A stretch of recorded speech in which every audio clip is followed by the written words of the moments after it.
Le 14 janvier, journée consacrée à la souveraineté retrouvée, était au cœur d'un point de presse cet après-midi au ministère de la Refondation. Le ministre Ibrahim Kassamaïga, qui l'animait, clôturait ainsi cette première édition dont le thème était Souveraineté retrouvée pour la refondation du Mali. Suleiman Kenzan Sidibé.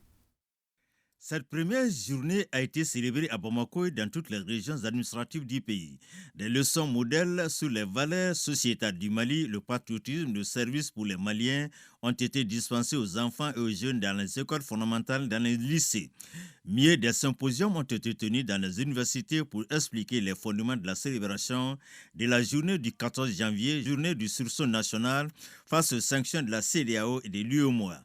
Les Maliens, dans un élan solidaire, ont fait face aux conséquences de ces sanctions illogiques, illégales et injustes. Les Maliens ont tenu fièrement. Les Africains sont fiers aujourd'hui des Maliens. Aujourd'hui, le passeport malien représente quelque chose et nous en sommes fiers. Et d'ailleurs, cette fierté ne se limite pas aux Maliens. Les Africains sont fiers du Mali aujourd'hui et sont fiers des Maliens. Pourquoi pas? Et ça rentre dans cette souveraineté. Et ce n'est pas une fierté mal placée, et là, pas du tout.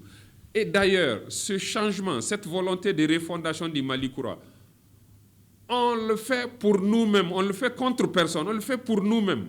On le fait contre personne. Ce n'est pas de l'orgueil mal placé. Non, pas du tout.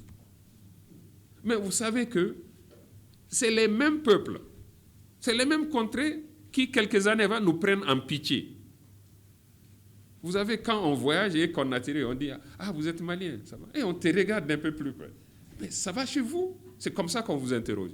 Et vous dites « Non, sereinement, ça va. » Ils n'y croient pas, ils n'y croyaient pas. Et c'était vrai, c'était justifié. Mais aujourd'hui, personne ne nous prend en pitié. Il convient de noter que le Mali contrôle aujourd'hui entièrement son espace aérien, à le choix de ses partenaires, de sa politique de développement et à son empreinte sur l'intégrité de son territoire national. L'armée est de mieux en mieux équipée, les hommes sont plus aguerris pour la défense de la patrie. Le leadership est plus affirmé au niveau de nos forces de défense et de sécurité.